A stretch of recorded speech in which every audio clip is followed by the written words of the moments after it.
거의 교수님 수업이야. 손남희 선생님 그랬잖아. 교수님 수업이라고. 이 부분을 시작하겠습니다.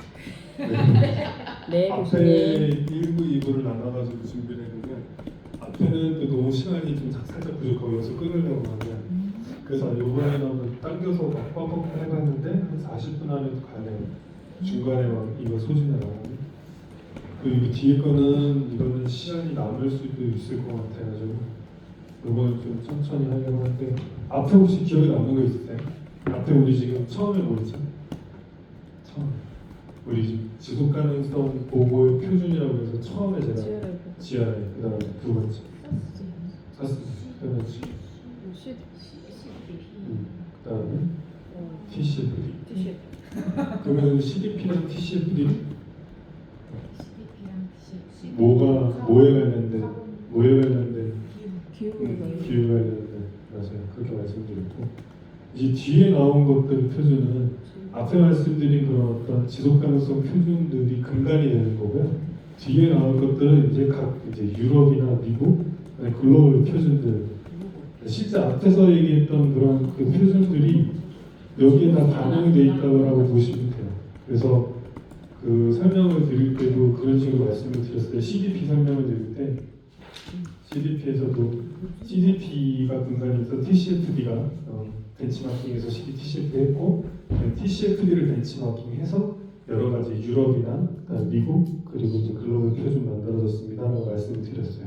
그래서 그 주제를 갖다 이제 살펴볼 텐데 가장 먼저 이제 저희가 더 살펴볼 게 ISSB라고 인터내셔널 서스테이너빌리티 스탠다드 보드라고 하고 그 위원회 이름이라고 보시면 돼요. 얘네도 마찬가지. 예. 근데 그 표준 자체를 ISSB S1, S2라고 얘기하기도 하고 IFRS 그러니까 이 위원회를 갖다 만든 재단이 있거든요. 국제 회계 보고 기준, International Financial Reporting Standard가 회계 보고 기준이니까 스탠다드. 그래서 여기 재단에서 만들어진 ISSB에서 글로벌 지속 가능성 표준을 갖다가 담당을 하고 있습니다. 그 과정에 대해서 먼저 살펴보면 맨 먼저 아까 말씀드린 그 사스비 기억나세요? 사스비 2011년에 만들어서 17년에 지금 요 이제 그 지속 가능성에 대한 아까 몇 개의 산업군? 산업군이 몇 개였죠? 11개. 그 다음에 몇 개의 산업? 77개. 맞아요. 그렇게 된 그 사스비 표준이 일단 그 기존에 있던 그런 어떤 그 보고위원회 인터그레이티드 레포팅 해가지고 국제 요것도 마찬가지 보고 표준인데 그거를 이제 관장하는 그 보고 기준하고 합쳐져요. 그 다음에 그것이 이제 밸류 레포팅 파운데이션이라고 해가지고 다시 또 합병이 되고 얘네가 다시 또 IFRS 재단으로 합병이 되는 과정을 거쳐갑니다. 그러니까 실제로 얘가 독립적으로 표준의 이 역할을 하기보다는 본인들이 만든 표준을 가지고 이제 큰 안에로 들어갑니다. 그래서 요 IFRS 재단 안으로 들어가고요. 마찬가지 한 꼭지 이제 그 기후 환경 관련된 부분, 이제 CDP라고 말씀을 드렸잖아요. 그 CDP에서 CDSB라고 카본 디스클로저 스탠다드 보드를 갖다가 다시 또 만들어요. 설립을 하고 그거는 또 다시 IFRS로 들어갑니다. 큰 꼭지 두 개가 IFRS로 다 합병이 되고요. 그 합병된 상태에서 이제 IFRS에서 실제로 ISSB를 갖다가 2021년에 설립을 하게 됩니다. 그리고 이제 본격적으로 이 지속 가능성과 이제 기후 관련된 그 꼭지 두 개 가지고서 이 ISSB에서 지속 가능성 보고 기준을 만들게 됩니다. 예, 그래서 여기에는 좀 전에 말씀드린 기후위 관련돼서는 TCFD가 기반이 돼서 설계가 됐고요. 그 다음에 GRI하고는 다시 또 MOU를 맺게 됩니다. 좀 전에 말씀드린 표준들이 다 나오잖아요. 사스비 나오고 GRI, TCFD, CD 다 나와요. 네, 이것들이 다 ISSB에 어떤 녹아들어 있다라고 생각을 하시면 되고 이제 그게 이제 글로벌 표준으로 자리를 잡아가고 있다라고 생각을 하시면 될 것 같습니다. 그래서 이제 기본적인 ISSB 구조를 살펴보면 좀 전에 말씀드린 대로 사스비의 어떤 기본적인 그 구조를 가지고 와요. 그래서 산업별 특성이나 비재무정보에 대한 공시 내용을 사스빌 기준으로 가지고 오고요. 그 다음에 이제 TCFD에서 얘기하는 프레임워크, 지배구조, 전략, 위험관리, 집행목표 요 네 가지 핵심 요소를 가지고서 프레임워크로 또 기후 관련된 가져옵니다. 그러면서 이제 이 ISSB 그 위원회에서 만든 표준을 이런 식으로 구성을 하게 돼요. 그래서 S1, S라고 얘기하면 서스테이너빌리티, 지속 가능성, S1은 일반적인 요구사항, 그리고 S2는 기후 관련 요구사항. 그래서 기업이 이제 공시하는 기준을 이렇게 만들어요. 근데 S1 같은 경우에도 일반적인 요구사항이지만 기본적인 프레임워크는 어떻게? 요 4대 핵심 요소, 지배구조, 전략, 위험관리, 지표 및 목표. 요거 프레임워크를 따라가도록 하고 있고요. 기후 관련 요구사항은 맞습니다. 똑같이 요 프레임워크에 따라서 공시를 하도록 그렇게 ISSB에서 얘기를 하고 있어요. 그 구조를 바탕으로 해가지고 지금 요 IFRS S1과 S2가 2023년에 공식화가 됩니다. 그래서 S1 같은 경우에는 일반 요구사항, S2 같은 경우에는 기후 관련된 것들을 공시하도록 하는 기준들이 발표가 됩니다. 자, 그래서 일단 그 S1과 S2의 이제 공시 요구사항을 살펴서 보면 기본적으로 이제 이 S1, 그러니까 일반적 요구사항에는 그 사스비를 기반으로 했다고 말씀드렸잖아요. 아까 그 사스비. 그래서 사스비에 보면 거기에 토픽별로 되어 있었고 산업별 특성에 따라 되어 있었고 거기에는 지표와 목표도 다 담고 있었어요. 결국에 그거 다 따라가다 보니까 이렇게 이 구조가 발표됐고요. 거버넌스, 전략, 위험관리 이건 어디? 이 프레임워크? TCFD. 예, 기본적으로 이 프레임워크에 따라서 어떻게 설계가 됐다? S1, S2가 다 설계가 된 거예요. 그러니까 기본적인 요구사항 S1과 S2 여기는 비재무 정보, 일반적인 정보, 그다음에 여기는 이제 기후 관련된 정보 공개인데 해당되는 것 정보 공개하는 프레임도 똑같이 거버넌스, 전략, 위험관리, 지표 및 목표를 요구를 하고 있어요. 그래서 S1에서는 요 관련된 거버넌스와 그 절차를 얘기를 하고 있고 그 다음에 S2에서는 기후 위기와 관련된 거버넌스 프로세스 통제 절차를 얘기를 하고 있습니다. 마찬가지 전략도 일반적인 지속 가능성 관련된 전략도 필요할 뿐만 아니라 기후 관련된 리스크를 파악하고 그런 부분들을 하는 전략도 필요하다.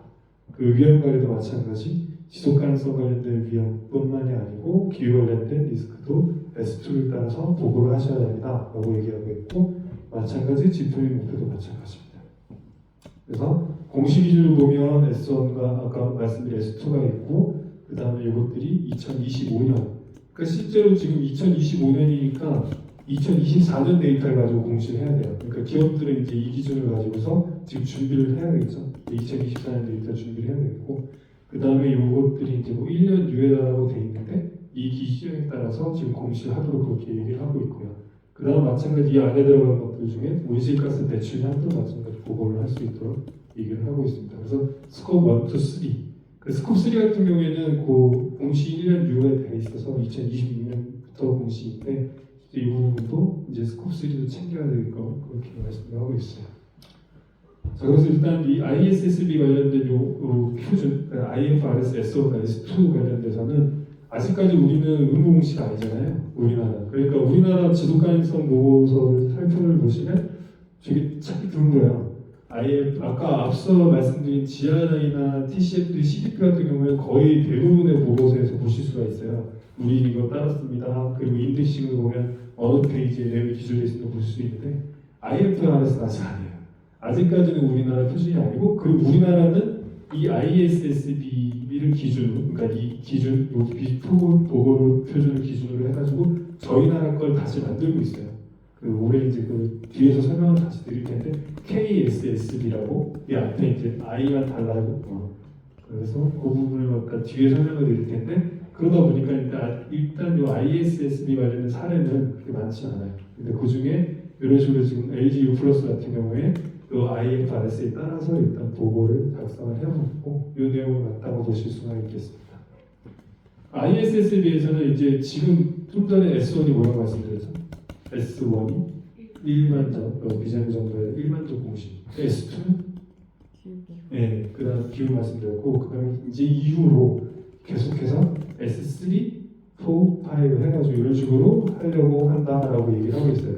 그래서 S3 같은 경우에 뭐 생물 다양성, 그러니까 생물 다양성이나 이런 부분들 지금 계속해서 우리 이슈가 되는 부분이잖아요. ESG 관련돼서 그러한 부분들을 그 보고 기준으로 이제 다 추가를 할 거다라고 얘기하고 있고 여기서 이렇게 추가를 하다 보면 이것도 이제 이것 따라서 이제 우리나라도 가야 되기 때문에 우리나라도 그렇게 움직일 가능성이 높아집니다. 네. 그래서 생물 다양성이라든지 인권, 인적 자본 관련된 부분, 그다음에 이런 가치 사슬 관련된 부분들로 앞으로 향후 확장된 그런 계획이라고 합니다.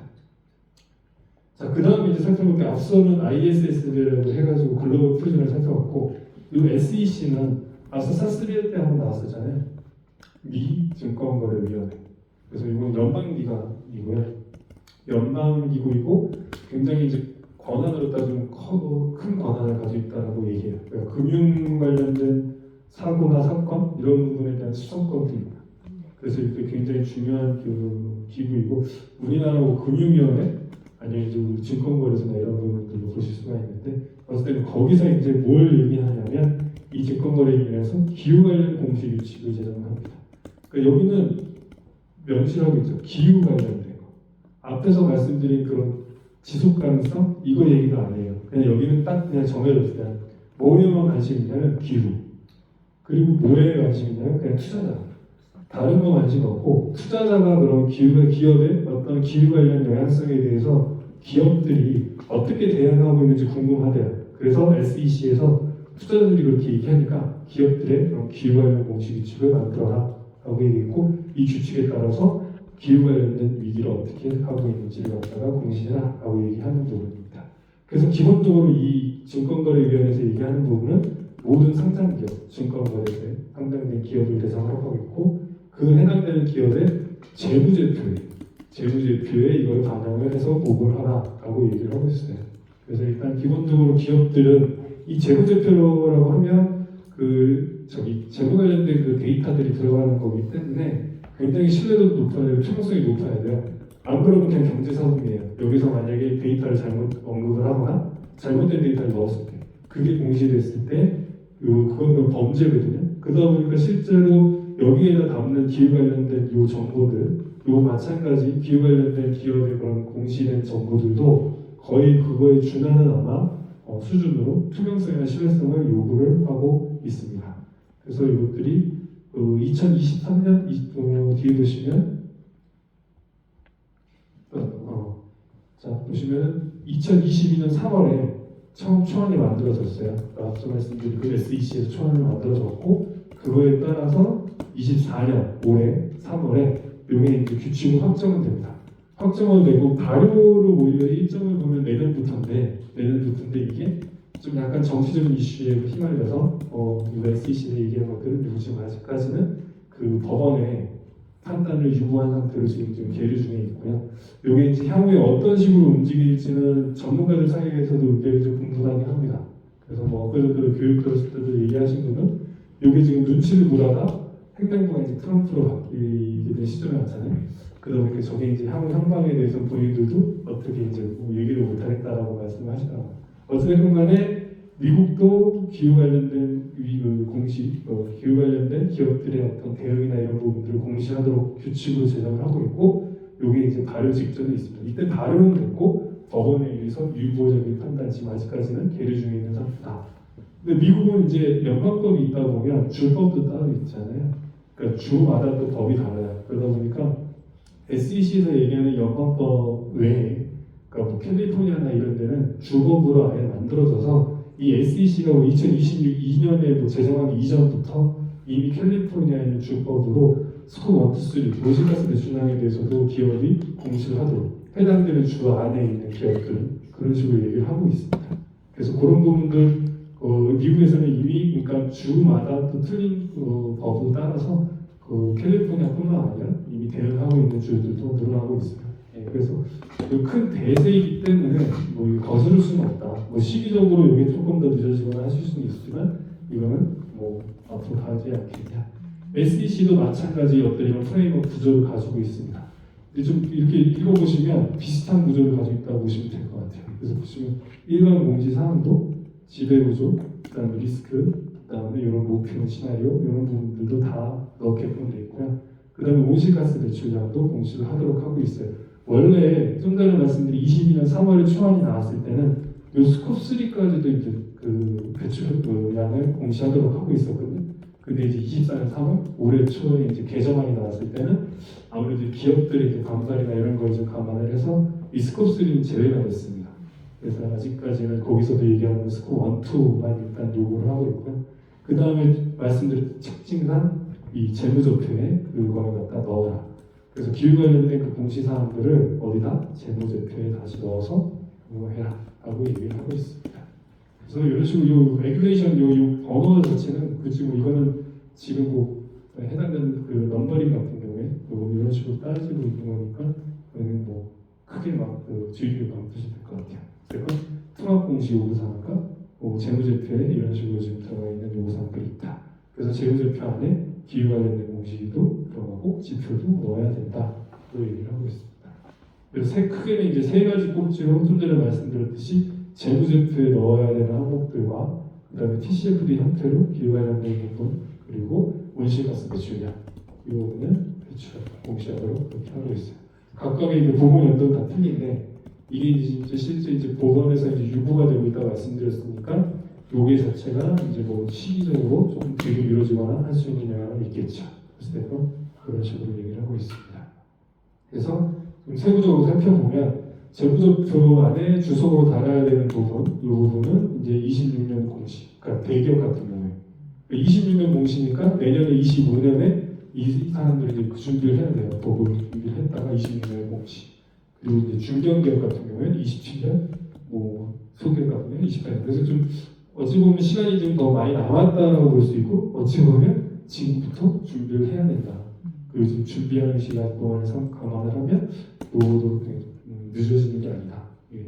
그리고 기후 관련된 공시뿐만이 아니라 이런 부분들도 공개를 하도록 하고 있고 스콥 1, 2 마찬가지 하고 있습니다.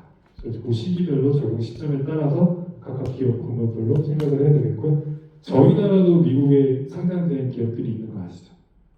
두 개, 지금 제가 알기로 두 개의 기업이 상장돼 있다고 하는데 그 기업들은 또 마찬가지 그 미국 증권거래위원회 거기 증시 시장에서 상장이 되기 때문에 이거에 따라서 보고를 준비를 해야 됩니다. 그러면 저희 기업도 마찬가지 앞서 얘기한 뭐 글로벌 표준이나 이런 것뿐만 아니라 미국에 이제 상장된 기업들은 SEC에 따른 기후 관련된 규칙도 공시를 해야 됩니다. 네. 이제 보시면 원안 대비 이제 최종안이라고 해서 22년 3월하고 24년 3월 가장 큰 건 이제 스콥 3 이 부분 이제 한 거랑 그다음에 뭐 스콥 1, 2 같은 경우에도 중요한 것만 공시하는 거 이런 부분들로 얘기를 할 수 있고요. 여기 말씀드린 세이프 하버 같은 경우에 유예 조항 같은 거 그러니까 실제로 이제 우리가 당장에 이제 적용하기 어려운 것들을 시기적으로 유보를 해주거나 소기업 같은 거, 뭐 중소기업 같은 경우에는 그 항목들을 아예 제외를 시켜주거나 이런 부분을 우리 세이프 하버라고 얘기를 하고 있습니다. 그러니까 그런 부분들은 좀 보완이 됐다. 최종안에서는 네, 이렇게 보시면 될 것 같고요. 그 다음 이제 좀 전에 살펴보신 ISSB는 글로벌 표준, 그 다음에 SEC는 어디 거? SEC는 미국이죠. 그러면 이제 남아 있는 게 유럽. 네. 유럽에서는 솔직히 유럽 같은 경우에는 기존에 이미 ESG나 그 넘어서 뭐 CSR이나 이런 부분도 굉장히 그 유럽은 전통이나 뿌리가 깊잖아요. 아마 ESG 개념이나 이럴 때 설명을 들으셨을 거예요. ESG 역사 이런 거 보시면 거의 이 유럽, 영국 이런 쪽에서는 기본적으로 이전부터 어떤 그런 사상적으로 깔고 있기 때문에 유럽에서는 아마 이런 부분 그 ESG가 이슈화가 됐을 때도 거의 주도적으로 아마 ESG를 갖다가 진행을 해오지 않았나. 그래서 자체적으로 표준들도 만들고 여기서는 좀 전에 말씀드린 그 미국처럼 아예 법적인 규정, 지침 형태로 만들고 그거에 따른 이제 보고 어떤 형태, 보고 기준을 별도로 제시하는 부분을 보실 수 있어요. 그림이 좀 복잡하긴 한데 이게 이제 실제 EU라고 해가지고 우리 EU 연합이잖아요. 여러 가지 국가가 모인 형태인데 거기에서 이제 주도적으로 이제 모든 지금 정책이나 이런 부분을 만드는 게 EU 자체적으로 EU 커미션이라고 해서 위원회를 만들어 놓고 여기서 주도적으로 지금 진행을 하고 있어요. 거기서 이제 그 EU 위원회에서 진행하는 부분에 대한 부분은 그 지속 가능성 관련된 부분은 EFRAG라고 해서 유럽 재무보고 자문그룹에서 어떻게 보면 컨설팅 형태로 지금 진행을 하고 있고 그러면서 이렇게 이제 그 지속 가능성 관련돼서 세 가지 꼭지를 보실 수가 있습니다. 그래서 EU 텍소노미 들어보셨나요? 분류체계라고 해서 온실가스 배출을 하고 할 때 들어보셨을 거예요. EU 텍소노미. 그다음에 SFDR을 따로 써놨었는데 금융기관에 그러니까 이건 말 그대로 그 일반 기업을 대상으로 하는 게 아니라 이 금융기관을 대상으로 너희들이 그 자본, 자기가 가지고 있는 돈을 어느 기업에 투자를 하네라고 하는 그런 추정 결정 과정의 어떤 지속 가능성 제공하는 그런 원칙입니다. 그 금융기관에만 해당되는 원칙을 별도로 만들어놨어요. 그래서 해당되는 자금이 어디로 들어가게 지속 가능성을 잘하는 기업에 더 투자하고 더 잘 되게끔 하는데 할 수 있도록 그런 규칙이나 기준을 만들어 놓고요. 그 다음에 한 꼭지가 CSRD라고 해서 Corporate Sustainability Report Directive 해가지고 요 자체가 EU의 CSRD가 이 ESRS라는 보고 기준을 만드는 기준이 되는 규칙입니다. 이 지침이라고 얘기를 하시면 되고, 요 CSRD를 갖다 수행하기 위한 그래서 이 CSRD를 수행하고 해당되는 내용을 공시하기 위한 기준으로 여기 얘기하는 ESRS 그래서 European Sustainability Reporting Standard라고 해서 이런 식으로 만들어진 게 ESRS입니다. 그래서 앞서 살펴보신 GRI 표준이나 이런 표준들이 요 ESRS랑 동일한 그 기준으로 보시면 될 것 같아요. 근데 결국엔 ESRS는 뭘 기준으로 한다? 해당되는 유럽 EU의 지침을 기준으로 탄생된 게 ESRS다라고 생각을 하시면 될 것 같아요. 자, 그래서 ESRS도 마찬가지 기본적인 구조를 가지고 있고요. 앞서 살펴본 그런 표준들과 유사한 구조 형태를 가지고 있어요. 그래서 ESRS 1 같은 경우에는 일반 원칙들을 담고 있고, 그 다음에 ESRS 2에는 일반 공시 요구사항들을 담고 하고 있고요. 그것들을 각각 이제 주제별 표준이라고 해서 환경, 사회, 지배구조 이렇게 세 가지 꼭지로 나눠서 각각에 대해서 이렇게 지금 11개 그 이슈별로 보고를 하도록 하고 있어요. 5개, 4개, 하나 그러면 10개 11개였는데? 아닌가? 10개 네. 그래서 환경, 사회, 지배구조 이런 식으로 보고를 하도록 하고 있습니다. 이 ESRS 같은 경우에는 좀 전에 말씀을 드렸듯이 그 어떤 과정 자체는 지금 앞서 그 ESRS가 이게 만들어지기 전에 역사가 있었어요. 그래서 처음에 이제 NFRD라고 Non-Financial Reporting Directive에서 비재무보고 지침이라고 해서 2014년에 이미 제정된 바가 있습니다. 이거에 따라서 기업들이 뭘 공시한다? 비재무 정보, ESG 관련된 정보를 공시하도록 그렇게 얘기를 하고 있었는데 이게 잘 운영이 안 됐어요. 그러다가 2019년에 유럽에서 그린 딜이라고 해서 발표를 합니다. 그래서 일단 2050년까지 유럽을 뭘 만들겠다? 탄소 배출이 없는 그런 대륙을 만들겠다라는 그런 취지로 이게 선언이 되고 이거에 따라서 어떤 분기점이 됐던 것 같아요. 그래서 2019년부터 해가지고 굉장히 급속도로 그 ESG 관련된 공시 이런 부분들도 유럽에서 굉장히 강화되는 그런 움직임으로 되겠고요. 그러다 보니까 이 기존에 있던 NFRD를 갖다가 개정을 한 버전이 CSRD로 보시면 됩니다. 그래서 그 CSRD가 21년 4월에 발표가 됐고 그거에 대해 해당되는 이 CSRD를 수행한 좀 전에 말씀드린 CSRD를 수행해서 나온 결과를 갖다 보고하는 그 보고셋을 ESRS라고 해서 22년 11월에 첫 번째 세트가 발표가 되고요. 그거에 따라서 이제 24년 1월에 드디어 이제 규칙이 발효가 됩니다. CSR도 발효가 되고 ESRS도 그거에 따라서 이제 발효가 됐고, 그러니까 CSRD를 수행을 하기 위한 그 보고 기준으로 ESRS가 발표가 됐고요. 그게 이제 24년, 그러니까 올해 이제 준비를 해서 기업들은 25년에 이 보고서를 발간할 예정입니다. 유럽에 있는 그 기업들이 대상이 되는데 이따가 이제 살펴보시겠지만 EU 안에 있는 기업들뿐만 아니라 EU 밖에 있는 기업들도 EU하고 거래를 하고 있으면 이 기준에 따라 보고할 수 있도록 그걸 하고 있기 때문에 그 영향성에 대해서 봐야 된다. 그 뒤에서 말씀을 드리겠지만 이러한 연도로 지금 진행이 되었다. 그래서 지금 ESRS가 만들어지고 보고를 할 예정이다. 말씀드릴 수 있겠습니다.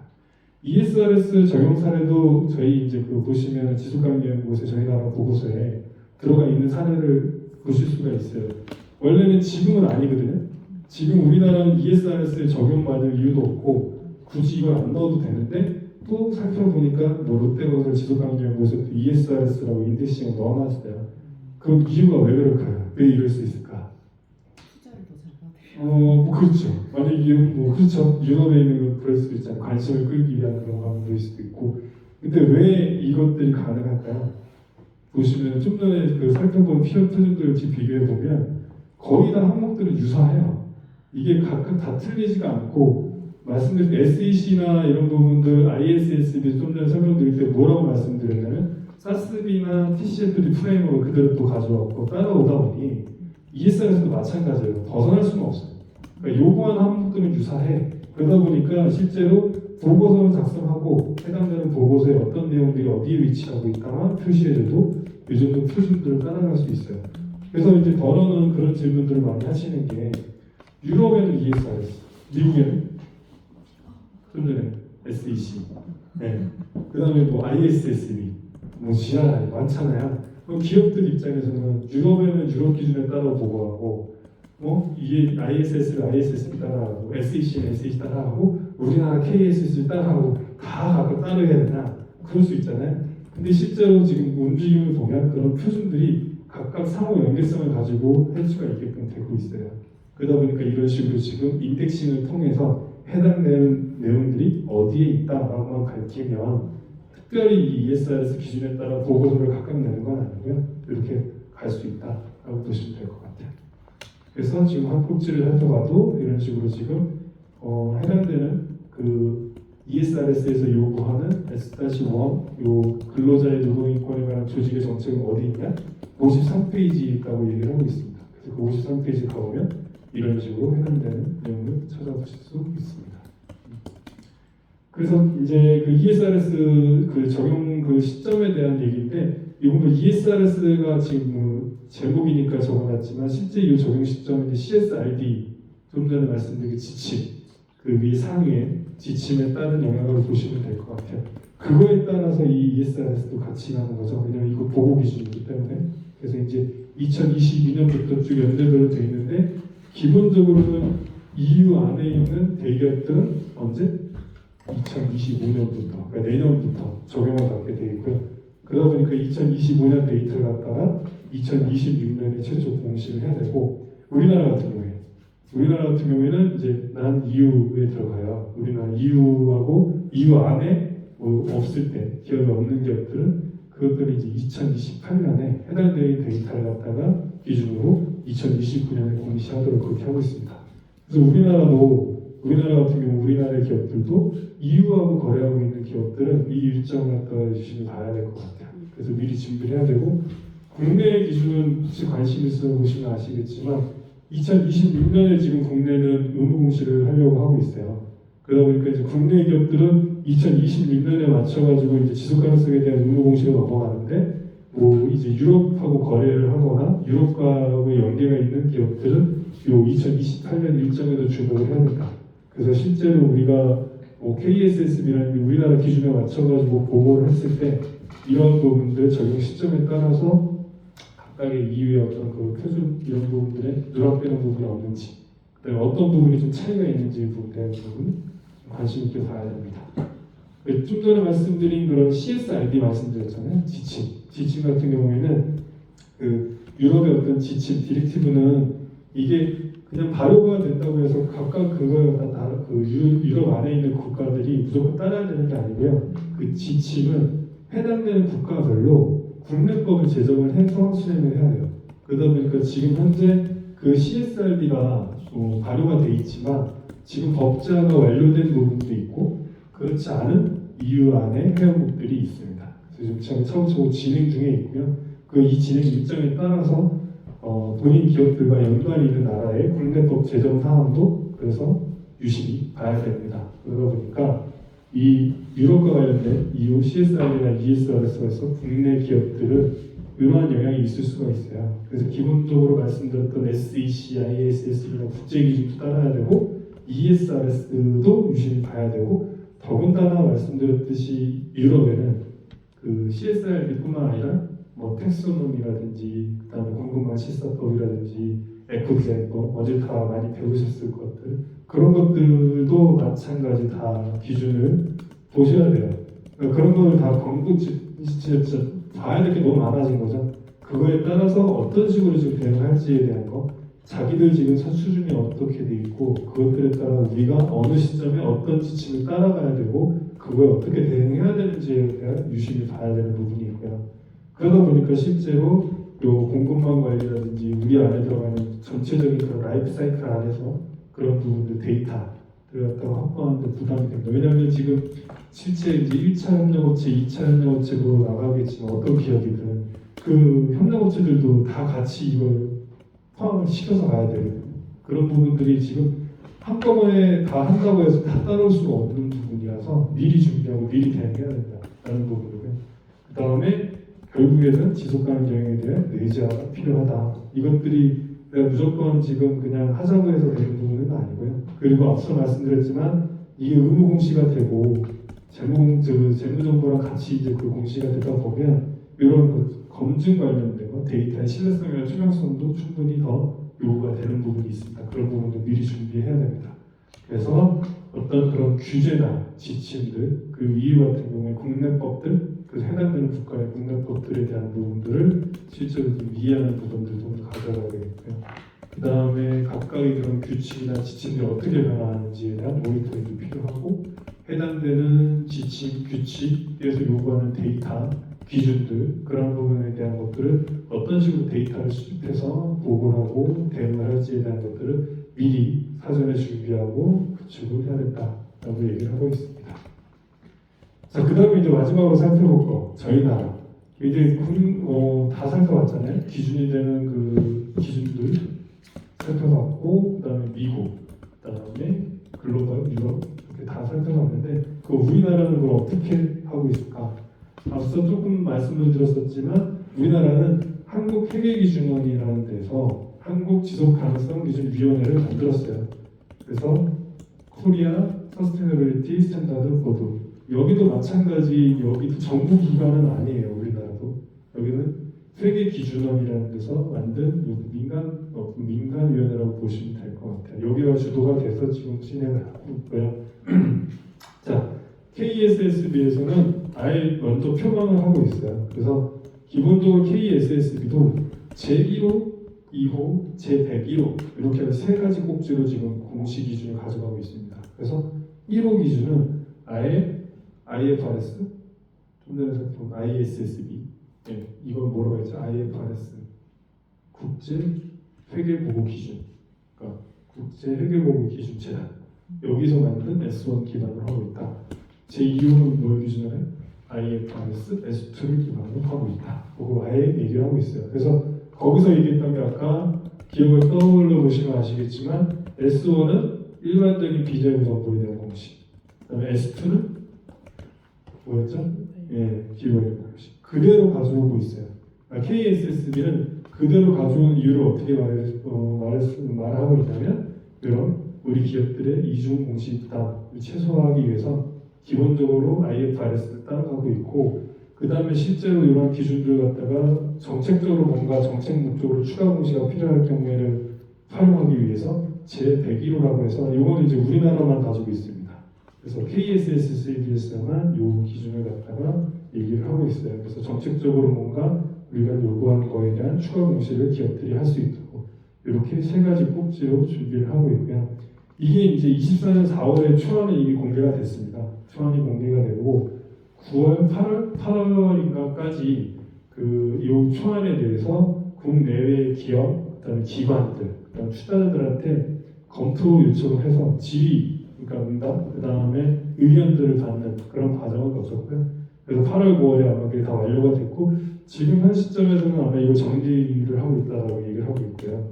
아마 내년 그러니까 올해 말이나 벌써 이제 11월인데 올해 말이나 내년 초에 아마 이거 저희 나라도 이 기준이 발효가 되지 않을까 공식적으로 이제 나오게 되지 않을까라고 예상을 합니다. 그래서 이런 부분들 앞서 말씀드린 그 표준에서 얘기하는 부분들도 마찬가지 이제 우리나라 KSSB에서 요구를 할 거고요. 26년이 우리 지금 의무공시라고 얘기를 하고 있으니까 거기 일정에 맞춰가지고 아마 여기 제정될 때 나오지 않을까 시기적으로. 그래서 이제 KSSB 같은 경우에 저희는 어차피 이제 저희가 주도적으로 이걸 가는 게 아니기 때문에 다른 나라 표준들의 어떤 것들을 고려하다 보니까 아무래도 이제 우리나라 같은 경우에는 기업들이 어떤 그런 수요 가능성에 대해서 고려를 많이 해서 이거 제정하려고 하는 부분이 있는 것 같아요. 그러다 보니까 이제 뭐 기업의 어떤 역량이라든지 그런 준비 상황을 따라가는 예시적 지침이라기도 하고, 그 다음에 양적 정보 대신에 질적 정보도 어느 정도 공시를 허용하는. 그리고 이제 온실가스 측정 부분 아까 이제 스콥 1, 2, 3 얘기했는데 스콥 3 같은 경우에는 아마 이제 그 기업의 규모나 이런 걸로 좀 유예를 하거나 아니면 시기를 늦추거나 하는 식으로 아마 적용이 될 가능성이 많을 것 같습니다. 그래서 이번에 이제 좀 전에 말씀드린 그 적용 시점이고요. 그래서 아마 올해 말 그다음에 내년 초에 공시안이 나오지 않을까 예상을 하고 있습니다. 그래서 뭐 앞서 4월에 초안이 마련이 되고 9월에 이제 그 의견들을 받았다고 했잖아요. 9월까지. 근데 이제 거기 기사한 복지가 뭐냐면 해외 투자자들은 그 우리의 그 초안을 보고 KSSB 초안을 보고 좀 이런 식으로 좀 더 강화해야 되지 않냐라고 의견을 줬다고 합니다. 그래서 뭐 기후 관련된 공시를 의무화한다거나 스콥 3도 의무화해라라고 얘기를 하고 있고, 그다음에 산업 기반 지표도 좀 더 가져가라. 그래서 뭐 이제 이런 식으로 요구를 하고 있다라고 했는데 얼마 전에 그 저기 ISSB가 KSSB 안에 있는 그 의견도 한 번에 의견을 들어보면 실제로 그 부분 스콥 3 같은 경우에 스콥 3 배출량을 공시한다는 게 쉽지 않은 일인 거고 그건 알고 있다. 그래서 그 위원회 안에서도 그 부분은 어쩔 수 없이 아마 그 가져가지 않을까 이 얘기가는 그렇게 예상을 하고 있다고 합니다. 그래서 일단 뭐 기업들의 입장은 아무래도 저희 나라가 지금 뒤에 따라가는 입장이다 보니까 좀 공시 일정 아까 말씀드린 대로 26년 의무화 공시를 앞두고 있는데 이런 부분도 좀 유예해 주세요라는 입장이긴 해요. 근데 앞서 보셨지만 거의 모든 표준들 유럽 같은 경우에 이미 내년부터 공시를 하려고 하고 있고 미국도 마찬가지 그러고 있습니다. ISS 같은 경우에도 25년, 26년에 공시를 하려는 부분이고 그러다 보니까 기업들 입장에서는 우리나라 공시만 늦춘다고 해서 안 할 수 있는 게 아니에요. 그래서 결국에는 대세적인 흐름을 따라갈 수밖에 없지 않아라고 얘기를 할 수가 있겠습니다. 자, 지금까지 이제 그 공시 관련된 부분을 살펴봤고요. 그 다음에 이제 다음 이제 평가와 검증 부분을 이제 얘기를 하려고 합니다. 앞서 이제 저희 설명을 드렸을 때는 기업의 그런 공시된 정보들 그런 부분들 갖다가 투자자들이 관심 있다고 말씀드렸고 그 투자자들이 누가 더 잘하는지 못하는지 갖다가 판단을 해야 되잖아요. 그 부분에 대한 어떤 그 의견, 그 비전을 보여주는 인사이트를 보여주는 게 이 ESG 평가라고 보시면 될 것 같아요. 그래서 이 ESG 평가 같은 경우에는 뭐 이게 평가 기관마다 이제 좀 다 그 상세히 살펴볼 시간은 안 되고요. 그래서 전반적인 내용으로 설명을 드릴까 합니다. 이게 이제 뭐 나중에 좀 필요하다고 하면 세부적으로 들어갈 수 있겠지만 ESG 평가 관련해서는 그런 식으로 좀 다뤄볼까 합니다. 그래서 ESG 평가의 배경을 말씀드렸듯이 이게 이제 어찌됐건 간에 ESG는 이슈화가 됐고요. ESG 경영을 이제 어느 기업이든 해야 되는 이제 의무 상황으로 가고 있는데 그런 것들이 가다 보니까 실제로 그러면 기업들이 공시하는 정보에 대한 부분, 기업들의 어떤 ESG에 대한 활동이나 이런 부분들이 어떤 기업들이 더 잘하고 있고 못하고 있고 판단 이런 부분들이 필요하게 돼 있어요. 그러니까 투자자들도 보고 봤을 때 본인들이 직접 판단하기보다는 그런 것들이 어떤 객관적인 증거나 이런 부분들을 보고 평가기관들이 평가를 해주면 거기에 대한 어떤 이걸 가지고 의사결정을 해야 되니까 그런 부분을 좀 더 할 수 있도록 그런 평가 이런 부분들이 생긴 것 같고요.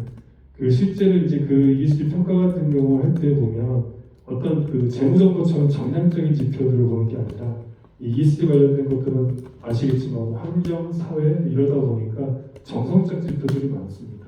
이걸 잘하고 못하고의 판단 기준은 실제로 이런 평가기관들의 어떤 지표, 기준들을 가지고 평가를 하는 것으로 볼 수가 있기 때문에 그런 이제 질적인 부분, 정부의 어떤 데이터의 어떤 양적 질적 부분을 갖다가 고려해서 이런 평가들이 생기게 됐다라고 말씀을 드릴 수 있겠고요.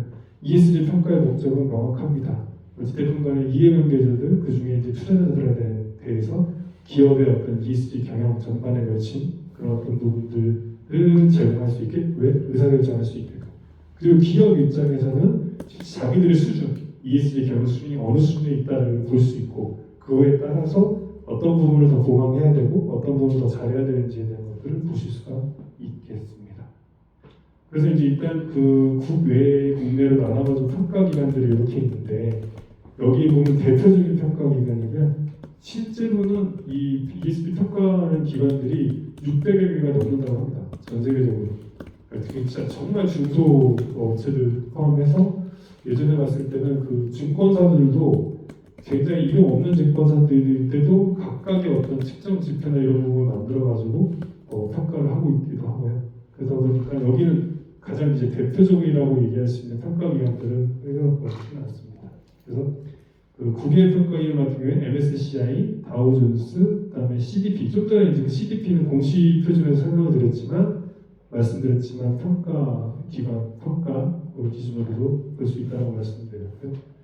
서스테이너빌리틱스라고 해서 이렇게 한 4가지 정도의 그 평가 기관으로 보실 수가 있겠고 여기 뭐 목적, 그다음에 평가 대상 및 방법, 평가 정보 수준하고 특징 이렇게 4가지 꼭지를 가지고 나눠가지고 설명을 드리려고 하는데 목적 자체는 뭐 보시면 아시겠지만 우리 이제 좀 전에 말씀드린 ESG 투자자들이 보고 어떤 식으로 의사결정할지에 대한 그의 목표가 되겠고 평가 대상이나 방법은 조금씩 다 틀릴 수 있습니다. 조금씩 다 틀릴 수 있지만 어떻게 보면 관심사는 똑같다.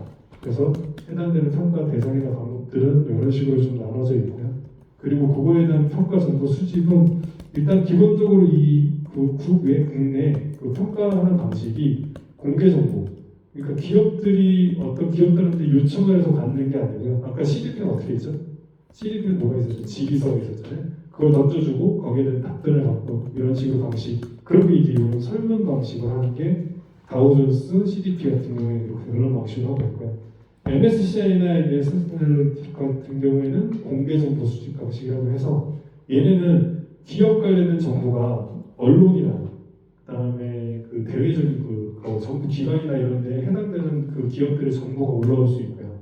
그다음에 이제 그 전자공시 시스템, 우리나라에도 다트라고 있잖아요. 기업들은 매년 이제 그 다트 전자공시 하게끔 돼 있습니다. 기업 관련된 주요 재무 정보, 그다음에 기업 관련된 주요 이슈에 대해서 공개를 하게끔 되어 있는데 그걸 이제 MSCI나 서스테이너빌리티스에서는 그런 공개된 정보를 수집해서 기업들을 평가를 하는 방식으로 수행하고 있어요. 근데 마찬가지 여기서 이렇게 한다고 해가지고 그러면은 그 아예 여기서 피드백을 받지 않냐? 그렇지 않습니다. MSCI 같은 경우에도 기업들이 적극적으로 나서서 그거에 대해서 이제 평가를 갖다가 대응을 하려면 하실 수가 있어요. 각각 기업마다 어떻게 보면 그 온사이트, 그러니까 인터넷에 들어가고 웹사이트를 만들어 놓고요. 해당되는 기업이 들어가서 에비던스를 제출하고 답변을 수정하고 해서 할 수 있도록 해놨습니다. 그래서 그런 부분들 이제 갔다 갔다 피드백하는 부분이 있고 좀 주의 있게 봐야 될 게 이제 컨트로버설이라고 해서 이슈 평가라고 되어 있어요. 이거 이제 뒤에 나온 국내 이제 평가 기관들도 저 평가를 하는데 뭐냐면 그냥 ESG 관련된 이슈. 그러니까 예를 들어 얼마 전에 그 기업들 보면 중대재해 해가지고 사람 죽거나 그다음에 금융권 같은 경우에는 직원이 보급료를 빼돌려가지고 그런 사고잖아요. 그런 것들이 이제 그 위험 관리나 이런 부분들을 통해서 이 컨트롤러스라고 해서 이슈가 발생을 하면 해당되는 평가를 갖다가 점수를 아예 이제 깎는 그런 식으로 지금 이제 이 평가 기준을 가져가고 있습니다. 그래서 MSCI, 다우존스, CDP, 서스테이너빌리틱스가 대표적인 국외 평가 기관으로 보실 수가 있고요. 이것들이 각각 아마 살펴보시려면 해당되는 검색어를 치고 들어가 보시면 홈페이지나 이런 데 제공은 돼 있어요. 근데 이게 참 그게 뭐냐면 그 MSCI 같은 경우에 들어가서 기업 하나 검색을 하면 그 해당되는 기업의 그 전반적인 그 등급 정도는 나오는데 이후 좀 상세 정보는 못 보도록 돼 있어요. 그래서 이제 좀 참고할 수 있을 만한 그것들은 많이 없고 그리고 요 관련된 요 평가 요 안에 뭐 설문 항목이라든지 MSCI에서 요구하는 이 측정 지표, 그러니까 평가 지표 같은 경우에는 보실 수 있는 게 해당 기업들만 보실 수 있고 하다 보니까 이 공개적으로 이게 뭐 공개 오픈 소스 오픈 자료처럼 이렇게 되어 있지 않아요. 그러니까 각각의 평가 기관이나 평가 그 기관별로 별도의 어떤 체크리스트나 이런 설문 항목들이 있다라고 보시면 될 것 같아요. 그것들은 이제 사례가 구해지면 같이 공유해서 볼 수 있지만 유출은 안 될 것 같습니다. 조심해야 되는 부분이고요. 국외 평가 기관에 대비해서 이제 국내에도 평가 기관이 있어요. 근데 가장 이제 그 좀 뭐라 그럴까 좀 알려진 게 이 한국 기업 지배 구조. 그러니까 이게 좀 이름이 바뀌었는데 ESG 기준원으로 바뀌었습니다. 작년부터 ESG 기준원이 이제 이름이 바뀌었는데 KCS 원래 이 이름으로 많이 알고도 계세요. 그래서 워낙에 많이 이제 2011년부터 해왔는데 그래서 이게 지금 기업 지배 구조원, ESG 기준원, 서스테인베스트, ESG 연구원, 그다음에 그 후수급 이렇게 네 가지 정도 꼭지를 보실 수가 있고요. 우리나라 평가 기관은 그렇게 많진 않아요. 이렇게 네 가지에다가 우리나라 또 추가적으로 볼 수 있는 게 뭐 신용평가사나 이럴 때는 각각의 그 기업들의 채권이나 이런 부분들에 대한 ESG 평가 그것들을 등급을 갖다가 그 공시하는 그러니까 자기들 홈페이지에 그 얘기하는 부분이 있는데 일단 기본적으로 전반적인 지속 가능성에 대한 평가, ESG 평가는 이렇게 네 가지 기관 정도로 보시면 될 것 같아요. 그 중에서도 지금 이제 아마 올해 이제 평가 결과가 공개되었을 것 같은데요. 이 한국기업 지배구조, 그러니까 ESG 기준으로 얘기하는 그 평가 결과를 보시면 각 기업별로 어떠한 그 등급을 가지고 있는지를 보실 수가 있어요. 레포팅 형태로 나와 있고요. 우리나라 거의 코스피 코스닥 상장사 한 1049개 업체가 거기에 다 들어가 있습니다. 그래서 해당되는 기업에 그러니까 지금 이제 뭐 21년부터 돼 있다고 하는데 그 한 3년 대비해가지고 계속 그 기업들이 어떻게 발전했는지 보실 수가 있고요. 그 다음에 환경, 사회, 지배구조. 우리나라 거의 비슷해요. 평가기관들로 대부분 꼭지가 환경, 사회, 지배구조 나눠져 있고 거기에 대해서 각각의 그 산업별로, 그러니까 기업별로 가중치가 조금씩 틀립니다. 그러니까 제조업이나 이런데 그 다음에 뭐 탄소 배출량 나는 데는 아무래도 환경 가중치가 높고요. 그 다음에 서비스제 뭐 이런 것들 할 때는 뭐 사회나 지배구조 이렇게 지금 약간 가중치를 달리 가져가 그래서 평가를 갖다가 좀 하고 있고요. 그래서 이것도 마찬가지 공개자료 수집이라고 하고 있는데 그 한국기업 지배구조 들어가 보시면 일정이 좀 다 달라요. 그래서 환경, 사회, 지배구조별로 각각 평가 일정이 좀 틀립니다. 그 평가 일정이 틀린 이유는 처음에는 공개자료로 수집을 해서 평가를 하고요. 그걸 기업들한테 던져줍니다. 그럼 기업들이 해당되는 그 항목에 대해서 보완해야 될 부분, 추가적으로 제공해야 될 부분을 제공을 해서 피드백 자료를 제출해가지고 어떻게 보면 이제 처음에 이제 1차 평가한 것 같다가 이제 피드백 받아가지고 좀 더 올리는. 그래서 이제 그런 부분들이 몇 차례 이제 그 일정 방향에 따라서 하다 보면 이 연말까지 가고요. 그게 이제 한 올해 10월, 11월에 이 정리가 돼서 전반적인 보고서가 나오는 형태로 하고 있습니다. 그래서 일단 그 많이들 활용하고 있는 게 뭐냐면 여기 지금 보시면 KCDS 모범 기준이라고 되어 있는데 그 ESG 기준은 여기 홈페이지 들어가 보시면 이게 이제 다운받을 수 있도록 되어 있어요. 그러면 거의 그러니까 ESG별로 정말 그 모범 전과처럼 되어 있어요. 뭐 해야 되는지 환경에는 뭐 해야 되고요, 사회에 뭐 해야 되고 지배구조는 뭘 해야 됩니다라고 되어 있고 그것들이 거의 이 평가 지표로 들어가 있다고 보시면 돼요. 그래서 해당되는 것좀 다운받아 보시면 우리나라 거는 좀 이해하기 쉬우실 겁니다. 그리고 뭐 기업에서 보고서 형태로 제출이 될 때 그것도 구하기는 좀 쉬울 것 같아요. 그래서 그것을 보시면 얘기를 할 수 있겠고 그 다음에 여기서도 마찬가지 좀 전에 말씀드린 컨트롤러스리 그래서 실제로 이건 재평가를 많이 합니다. 이 한국기업 지배구조원에서는 올해 이제 연말에 이게 뭐 기업에다가 등급을 부여했더라도 그게 좀 전에 말씀드린 그런 이슈들, 그런 중대성 이슈라든지 뭐 사고 이런 부분들 ESG 관련된 이슈가 터지면 바로 감점을 해가지고 등급을 맞춰서 다시 재공개를 하는 그런 과정을 거쳐가고 있습니다. 두 번째 서스테인베스트도 마찬가지 이제 기업주처럼 평가를 하고요. 기업들한테도 공개자료 수집이라고 되어 있지만 체크리스트화 해가지고 마찬가지 기업들한테 피드백 자료를 요청을 해요. 그럼 이제 여기서는 왔다 갔다는 안 하고 한번 받고 나서 이제 자기들이 이제 연말에 가서 공개하는 형태로 하는데 서스테인베스트도 대표적인 평가 기관 중에 하나입니다.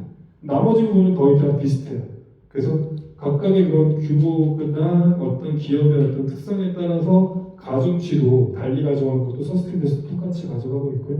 그 다음에 컨트롤버스라고 해서 이슈 평가도 같이 하고 있습니다. ESG 연구소도 마찬가지 요거 기반으로 평가를 하고 있고 컨트롤버스리 평가하고 있다라고 보시면 될 것 같고 후수급 같은 경우에는 실제로 많이 그 현장에서는 얘기는 안 돼요. 왜냐하면 굳이 여기에 관심을 갖거나 이러지는 않는데 뭐 대상은 되게 많더라고요. 근데 일단은 기본적으로 많이 언급되는 것들은 위에 2개 업체 그 정도로 보시면 될 것 같아요.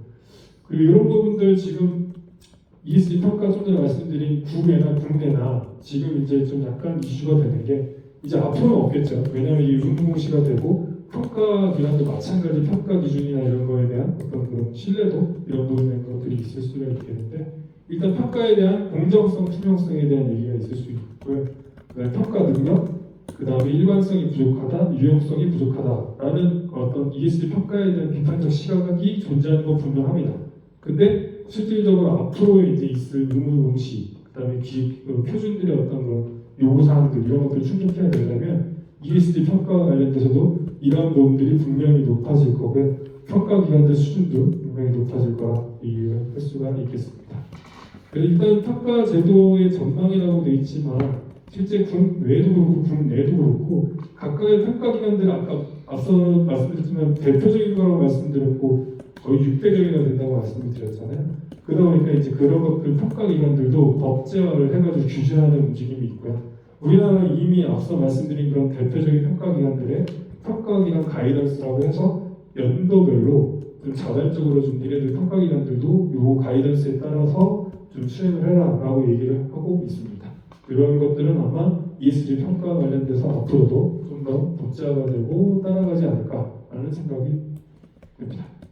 그래서 이제 이건 참고인데 얼마 전에 24년 8월 기사인데 보면 영국에서도 이런 ESG 평가 업체 2025년에 등급을 제공하는 이 규제하는 이 것들, 그러니까 평가 업체를 규제하는 법안을 도입한다라고 밝히고 있고요. 좀 전에 말씀드린 우리나라도 ESG 평가 기관 가이던스라고 해서 연에 한 번씩 이런 식으로 각각의 아까 대표적인 서스테인베스트 ESG 기준은 연구소마다 어떻게 지금 하고 있는지를 갖다가 자발적으로 공시를 하도록 그렇게 하고 있습니다.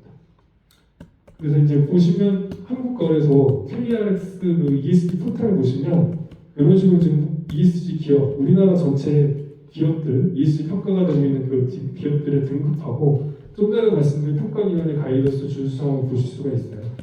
여기 보시면 이런 식으로 지금 회사명을 검색하시면 해당하는 회사가 어떤 등급을 받고 있는지 이런 식으로 전반적으로 보실 수 있는 게 요 KRS ESG 포털 사이트를 보시면 알 수 있습니다.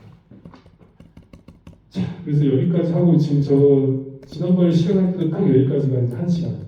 검증 부분은 아무래도 넘겨야 될 것 같아요. 검증 부분은 뒤로 넘길 시간이 너무 안 맞을 것 같아서 일단 지금 딱 53분인데 검증 부분은 아무래도 이번에 강의할 때도 뒤로 넘겨야 될 것 같습니다. 지속가는. 네, 일단 여기서 마치겠습니다.